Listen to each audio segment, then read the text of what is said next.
Hey guys, welcome back to Faithful Keto Kitchen. So today I wanted to share something exciting with you guys.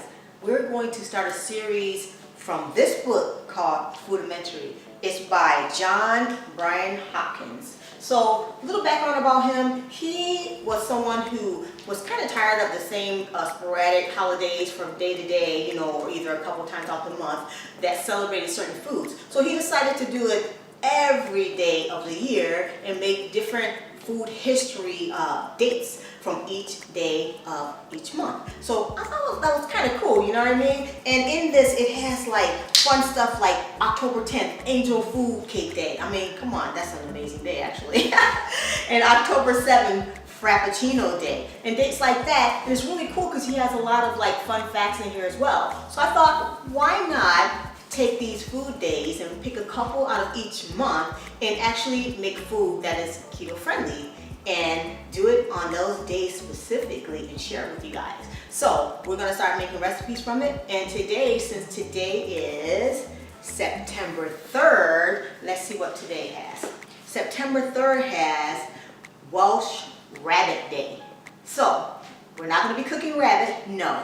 Welsh Rabbit Day is a dish that was made up in England in a pub, and it was just like a little snack that they made, and it's Welsh Rarebit actually. So it's a play on words. They start calling it Welsh Rabbit, and it's pretty much like melted cheese on some thick bread, thick toast. So I thought, why not make it Americanized and make it keto friendly and make just a simple, fast grilled cheese sandwich using keto mug bread, 70-second mug bread, so that it's fast and easy. So we're gonna get started. It's a recipe that's on our website, the keto bread for your microwave, but we're gonna cook this up and make it taste really good. So we're gonna get this going. September 3rd, Welsh Rabbit Day. So what I did was melt 1 tablespoon of butter in my favorite mug. This is a Disneyland mug, so my favorite mug. I have 3 tablespoons of almond flour. So we're gonna mix that in there real fast. Just gonna hook up our bread first, so we gotta get our bread going. Stir that a little bit. Then we got a 1/2 teaspoon of baking powder, because you want it to rise. Get that mixed up a little bit. Alright. Okay guys, so have any of you guys heard of Welsh Rabbit or Rarebit? And is any one of you guys out there from England, and that you can tell me some more background or history about this? I've never been to England. I would love to go. It looks so beautiful out there. I watch like the Cooking Food Network and the what is it called, history channels and travel channels, and I love seeing those beautiful architect out there in England. Oh wow, makes me want to go. Let's get this all stirred up really good, like our regular mug bread, of course, because this is what it is. We just need to get our bread. So yeah, have you guys been to England before? I'd love to go. Does anyone of you guys want to take Rosemarie to England? If you go, do you have family in England? Really cool. And have you guys tried this Welsh Rarebit?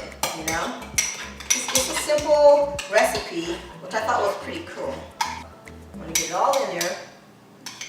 And you can use your favorite mug, of course. No size required, And we're gonna put that in there for 70 seconds. Excuse me.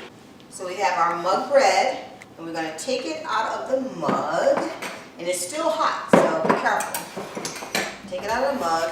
And what I did was put a tablespoon of butter in a frying pan. So then, just like when you do any grilled cheese sandwich, you gotta melt that butter. I like to melt the butter, put a little bit of butter on both sides that's already melted on the bread. I'll show you.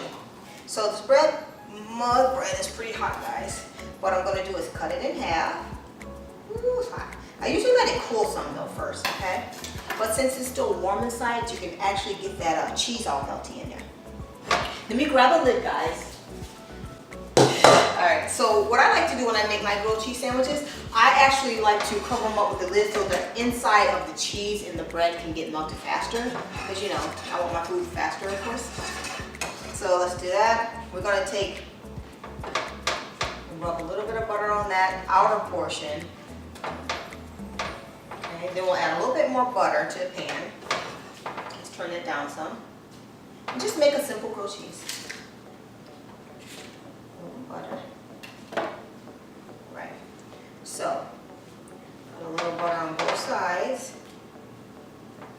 so it melts a little bit. This is just Rosemarie's technique. You can do your own technique, of course. So what we're going to do is take the bread, like any grilled cheese. We're using sharp cheddar. That was the traditional for the Welsh Rarebit, was sharp cheddar cheese they use. Okay, let's put some more cheese on it. All that cheese on. Good thing cheese is keto friendly. Look at that.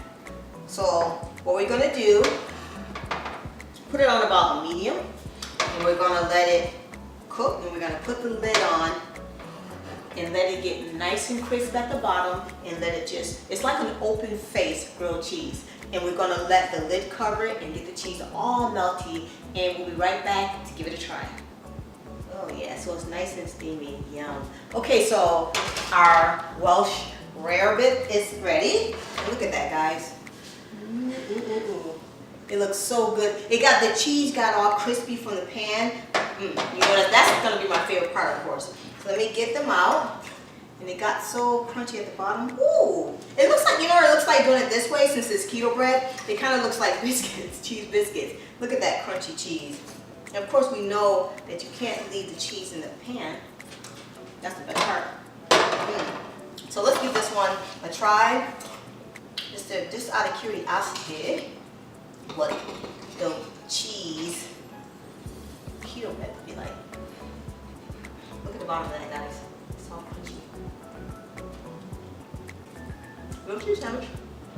So, one thing in the book, it said that sometimes they mix it up by putting cayenne pepper on it, a little bit of mustard on it. Not my thing pretty much, but I guess the sky's the limit. So, I hope you enjoyed this video, and I hope you guys really enjoyed the series. Look how pretty those look. So I hope you guys enjoy this series. It's going to be based on the book by John Hopkins, Foodimentary, and be looking out for more yummy food that we're going to change into keto-friendly delights. So I hope you like this video. If you do, give it a thumbs up, and definitely subscribe to our channel so you can see more fun stuff and keto-friendly recipes, and hit the bell so you'll get notifications every time I upload a new video. So thanks, guys. I really appreciate your time, and you guys have an amazing, blessed day. Bye.